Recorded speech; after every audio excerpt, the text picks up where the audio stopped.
நான் ராஜ்குமார் ரஜீவ்காந்த், மக்கள் பேரவைக்கான இயக்கத்திலிருந்து. உங்கள் அனைவருக்கும் தெரியும், கிட்டத்தட்ட கடந்த 40 ஆண்டு காலமாக இலங்கையில் மிக மோசமான மனித உரிமைகளை மீறக்கூடிய ஒரு சட்டமாக பயங்கரவாத தடை சட்டம் இருந்து கொண்டிருக்கின்றது. இந்த பயங்கரவாத தடை சட்டத்தில் மிக நீண்ட காலமாக தமிழ் மக்கள் மிக மோசமான பாதிப்புக்கு உள்ளாகி இருக்கின்றார்கள். பயங்கரவாத தடை சட்டம் சாதாரண சட்டங்களிலும் விட பல மோசமான விடயங்களை உள்ளடக்கி இருக்கின்றது. இதில் என்ன முக்கியமான பிரச்சனை என்றால், ஒருவரை கைது செய்து எந்தவித விசாரணையும் இல்லாமல் நீதிமன்றத்தில் அவரை ஒப்படைக்காமல் கிட்டத்தட்ட 90 நாட்கள் வரை முதலில் தடுத்து வைக்க முடியும். அதன் பிற்பாடு தொடர்ச்சியாக பல ஆண்டு காலம் தடுத்து வைத்திருக்கின்றார்கள். குறிப்பாக சிலர் 15 ஆண்டுகள் கழித்து கூட குற்றமற்றவர்கள் என விடுதலையாகி இருக்கின்றார்கள். எனவே இப்படியான மோசமான ஒரு சட்டம் இந்த நாட்டில் இருக்கக்கூடாது என்பதற்காக நாங்கள் தொடர்ச்சியாக போராடி கொண்டிருந்தோம். இந்த போராட்டங்களின் பொழுது கடந்த காலங்களில் என்பிபியினர் இந்த சட்டத்தை நீக்க வேண்டும் என்று எங்களோடு சேர்ந்து குரல் கொடுத்திருந்தார்கள். ஆட்சி பொறுப்பை ஏற்க முன்னர் மக்களுக்கு அவர்கள் இந்த சட்டம் நீக்கப்பட வேண்டும் என்பதை கூறிக்கொண்டிருந்தார்கள். ஆனால் இன்று ஆட்சி பொறுப்பை ஏற்று இத்தனை காலம் சென்ற பின்னும் சட்டம் அப்படியே இருக்கின்றது. அதனை நீக்குவதற்கான எந்த ஒரு முயற்சியையும் அவர்கள் எடுக்கவில்லை என்ற பாரிய குற்றச்சாட்டு அவர்கள் மேல் இருக்கின்றது. எனவேதான் நாங்கள் மக்கள் மத்தியிலே சென்று இந்த பொது பதாதையில் கையெழுத்திடும் வேலையை ஆரம்பித்திருக்கின்றோம். இது ஒரு அரசாங்கத்திற்கு அழுத்தம் கொடுக்கும் ஒரு செய்தியாகவும், மக்களினுடைய ஆணையை அரசாங்கம் மீறுகின்றது என்பதை ஞாபகப்படுத்தும் ஒரு வேலையாகவும் நாங்கள் செய்து கொண்டிருக்கின்றோம். அரசாங்கத்திடம் எங்களது முக்கியமான கோரிக்கையாக உடனடியாக பயங்கரவாத தடை சட்டம் நீக்கப்பட வேண்டும், அத்தியாவசிய பொருட்களின் மேல் இருக்கின்ற வெட் வரி நீக்கப்பட வேண்டும் என்பதை வலியுறுத்தி இன்று நாங்கள் இங்கு போராடி கொண்டிருக்கின்றோம். நன்றி.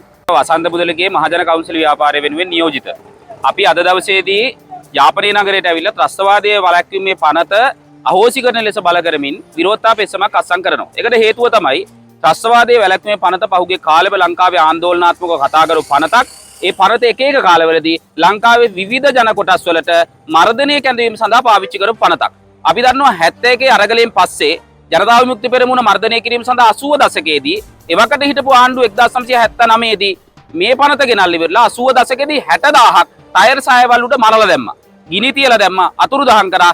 අදටත් හොයාගන්න බැරි තත්ත්වයට පත් කරලා තියෙනවා. ඒතර ත්‍රස්තවාදයේ වැළැක්වුවේ පනත ආණ්ඩුවට විරුද්ධව වැඩ කරපු මිනිස්සුන්ට විරුද්ධව පාවිච්චි කරා. එතනින් පස්සේ අපි දන්නවා පාස්කු ප්‍රහාරයේ වෙලාවේ මේ පාස්කු ප්‍රහාරයට සම්බන්ධද නැද්ද කියලා කවුරුත් හොයලා නොබලා සමහර වෙලාවට මුස්ලිම් ජනතාව මත මේ පනත පාවිච්චි වුණා. ඒ වගේම 2009 යුද්ධයෙන් පස්සෙත් මේ පනත පාවිච්චි කරලා සමහර වෙලාවට යුද වින්දිතයෝ එහෙම නැත්නම් මේවට සම්බන්ධ නැති අයට පවා මේ පනත පාවිච්චි කරලා සමහර අය අත්අඩංගුවේ අවුරුදු 10 15 තියලා තිබුණා. ඒතර කෙනෙක්ට හිතෙන්න පුළුවන් නෑ ඒක හොයලා බලන්න තමයි එහෙම අත්අඩංගුවේ තිබ්බේ කියලා. හැබැයි අවුරුදු 10ක් 15ක් රඳවගෙන තියලා ඉවරලා අවුරුදු 10කට පස්සේ කියනවා මේගොල්ලෝ කිසිම දෙයකට සම්බන්ධ නෑ. ඒ නිසා මේගොල්ලෝ නිදහස් කරනවා කියලා අවුරුදු 15කින් එළියට දානවා කවුරු හරි කෙනෙක්. ඒතර අපි හිතනවා මේ පනත පාවිච්චි වෙලා දේශපාලන සිරකරුව හදාගෙන ඒ දේශපාලන සිරකරුව පාවිච්චි කරෙත් ආණ්ඩු ජනතාව බය කරලා ඊළඟ බලය ගන්න මෙන්න ත්‍රස්තවාදීන් ඉන්නවා. ඒ නිසා පනත තියෙන්න ඕන. ඒ නිසා මේක පාවිච්චි කරනවා කියලා තමිල් සමාජයටත් මුස්ලිම් සමාජයටත් විරුද්ධවත් මේ පනත පාවිච්චි වුණා. ඊට පස්සේ මේකේ බරපතලම තත්ත්වය තමයි 2022 අරගලේ කාල සීමාව ඇතුළතදී මේ රටේ අරගලේ වෙනුවෙන් ඉස්සරහට ආව තරුණයන්ටත් මේ පනත තමයි පාවිච්චි කරේ. එතකොට මේක 80 දශකයේ ඉඳලා අද දක්වා මේ පනත පාවිච්චි වෙනවා ආණ්ඩුවලට විරුද්ධව කෑ ගහන මිනිස්සු මර්ධනය කරන්න. එතකොට දැන් ලංකාවේ යුද්ධමය වාතාවරණයක් නැහැ. යුද්ධමය තත්ත්වයක් නැහැ. දැන් අද දවසේදී අලුත් වාර්තාවක් ඇවිල්ලා තියෙනවා ලෝකයේ ත්‍රස්තවාදය ගැන. ලෝකයේ ත්‍රස්තවාදය ගැන ඇවිල්ලා තියෙන වාර්තාවේ ලෝකේ රටවල් 126ක් පාවිච්චි කරලා ලෝකේ ජනතාව 99%ක් පාවිච්චි කරලා කරපු සමීක්ෂණයක් අනුව මේ වෙද්දී අපි දන්නවා දැන් මාධ්‍යවල වාර්තා කරලා තිනවා ලංකාව කිසිදු ත්‍රස්ත අවදානමක් නැති රටක් කියන ලේඛනයේ පළවෙනි දෙවෙනි තුන්වෙනි තැන් වලට ලංකාව ඇවිල්ලා තියෙනවා. ඒතකොට එහෙම නැති රටක ත්‍රස්තවාදයේ වැළැක්මේ පනත පාවිච්චි කරන්නේ කාගේ උමනාවටද? කාගේ උමනාවටද පාවිච්චි කරන්න ඕනකම තියෙන්නේ? දේශපාලන සිරකරුව තාමත් තියාගෙන ඔවුන්ව රඳවගෙන තියාගෙන ඉන්නේ කාගේ උමනාවටද? හරි පැහැදිලි. හැම ආණ්ඩුවක්ම මේවා පාවිච්චි කළා තමයි බලය ගත්තේ. මේවා පාවිච්චි කළා තමයි බලයට එන්න පාර කපාගත්තේ. ඉතින් මේ ආණ්ඩුවත් බලයට එන්න කලින් පොරොන්දුවක් දුන්නා ත්‍රස්තපනත අහෝසි කරනවා කියලා. හැබැයි දැන් පාර්ලිමේන්තුව ඇතුලේ ජනාධිපතිතුමත් ඒ වගේම ආණ්ඩුවට සම්බන්ධ අනිත් අය තෙපර බානවා මේ පනත අහෝසි කරන්නේ නැහැ මේක වෙනුවට වෙන එකක් ගේනවා කියලා. එතකොට දැන් ආණ්ඩුව එනකොට කිව්වේ වෙන එකක් දැන් කරන්න වෙන එකක්. අනිත් ප්‍රශ්න වගේම තමයි. එනකොට කිව්වේ ආල් මාෆියාව නතර කරනවා. එනකොට කිව්වේ ආර්ථික අර්බුදේ විසඳනවා. එනකොට කිව්වේ ඉස්කෝල පොත්වල තියෙන වැට් එක අඩු කරනවා. එනකොට කිව්වේ මේ රටේ සුඛිත මුදිත රටක් හදනවා කියලා. හැබැයි ආවට පස්සේ කරන්නේ වෙනම මේකක්. යන්නේ කොයිද මල්ලේ පොල් වගේ. ඒ නිසා ආණ්ඩුවට අපි බල කරනවා ත්‍රස්තවාදයේ වැළැක්වීමේ පනත කඩිනමින් අහෝසි කරන්න, වෙන නීති ආදේශ නොකර කඩිනමින් අහෝසි කරන්න. ඒ බලපෑම කරන්න අපි රටවටේ මේ විරෝධතා පෙස්සම අත්සන් කරා. අද අපි ආවා යාපනයේට. යාපනයේ නගරේ ජනතාවත් ඉතා උනන්දුවෙන් මේ බැරණයට අත්සන් කරලා තමන්ගේ විරෝධතා අත්සන ලබා දෙනවා. මේ පනත අහෝසි කරන්න කියන තැනට මේ බලපෑම කරන්න තමයි අද දවසේදී අපි යාපනයේ නගරයට මහජන කවුන්සිල් ව්‍යාපාර විදියට ආවේ. මම මදුෂාන් චන්ද්‍රජිත් කැඳවුම්කරු අන්තර්විශ්වවිද්‍යාලයේ ශිෂ්‍ය බල මණ්ඩලය අද දවසේදී අපි මහජන කවුන්සිලය සඳහා වූ ව්‍යාපාරයේ විදිහට යාපනයේ නගරයට ඇවිල්ලා ජනතා දැනුවත් කිරීමක් සිදු කරනවා. ඒ වගේම ජනතා බැනරයක් අත්සන් කිරීමක් සිදු කරනවා. මේකට හේතු වෙන කාරණය තමයි දැන් අපි දන්නවා පහුගිය කාල සීමාව මුළුල්ලේම දශක 3-4කට ආසන්න කාල සීමාවක් මුළුල්ලේම ත්‍රස්තවාදයේ වැළැක්වීමේ පනත මනුෂ්‍යත්වයට එරෙහි අපරාධ ක්‍රියාදාමය වඩා ශක්තිමත් කරන්න මර්ධනකාරී ලෙස කූර විදිහට භාවිතා කරපු පනත. එතකොට ඒ ත්‍රස්තවාදයේ වැළැක්වීමේ පනතෙම 1980 දශකයේ වින්දිතය බවට පත් වෙන්න සිදු වුණා. වත්මන් ජාතික ජනබලවේග ආණ්ඩුවේ ප්‍රධාන පාර්ශවකාරයෙක් වෙච්ච ජනතා විමුක්ති පෙරමුණ. එතකොට මේ ජනතා විමුක්ති පෙරමුණ ප්‍රමුඛ ජාතික ජනබලවේග ආණ්ඩුව මැතිවරණයට කලින් කියපු එක තමයි පැහැදිලිවම අපේ ආණ්ඩුවක් යටතේ ත්‍රස්තවාදයේ වැළැක්වීම පනත හොසි කරනවා කියන එක. හැබැයි මේ වෙද්දී අපිට බලා ගන්න තියෙන්නේ මොකක්ද? මේ වෙද්දී මේ ආණ්ඩුවෙන් කියන එක තමයි ත්‍රස්තවාදයේ වැළැක්වීම පනත සම්බන්ධව කිසිදු සාකච්ඡාවක් නැහැ.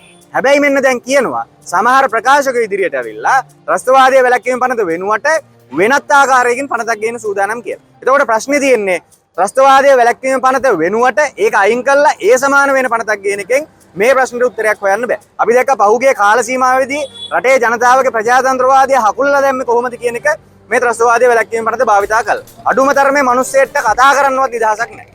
අපි දැක්ක පහුගිය කාලෙදිම ශිෂ්‍ය ව්‍යාපාරයට මේකේ වින්දිතයන් බවට පත් වෙන්න සිදු වුණා. 1980 දශකෙත් එහෙමයි මෑත ගෝල්ෆෙස් ජනතාරගලයේදීත් ඒ වගේම තමයි ශිෂ්‍ය ව්‍යාපාරයට තමයි මේ ත්‍රස්තවාදයේ වැළැක්වීම පනතේ වින්දිතය බවට පත් වෙන්න සිදු වුණා. ඒ වගේම තමයි උතුරේ ජනතාව දහස් ගාණක් ත්‍රස්තවාදයේ වැළැක්වීම පනතේ වින්දිතය බවට පත් කරා. ඒතකොට ඒ නිසාම තමයි අපි කියන්නේ මේ ආණ්ඩුවට නිශ්චිත වගකීමක් තියෙනවා. ආණ්ඩුවත් ඉතිහාසයේ එක්තරා මොහොතකදී ත්‍රස්තවාදයේ වැළැක්වීම පනතේ වින්දිතය වුණා.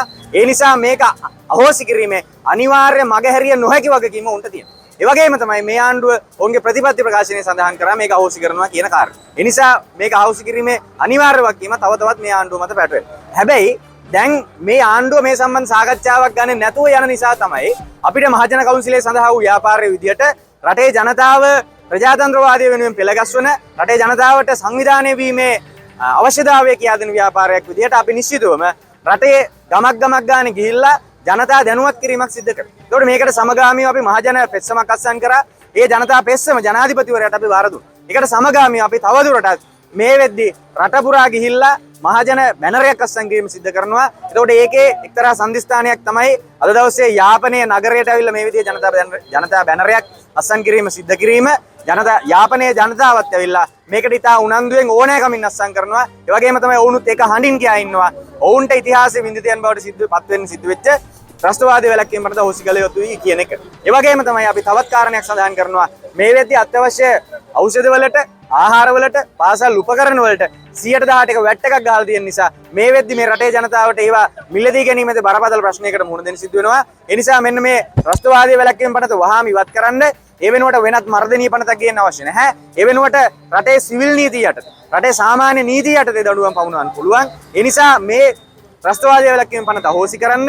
ඒ වගේම තමයි ඒ වෙනුවට වෙනත් මර්ධනීය යන පනතක් එපා. ඒ වගේම තමයි අත්‍යවශ්‍ය ආහාර වලට, ඖෂධ වලට, පොත්පත් වලට ගහලා තියෙන 100%ට වැට් එක ඉවත් කරන්න කියලා තමයි මහජන කවුන්සිලය සඳහා ව්‍යාපාරයේ විදියට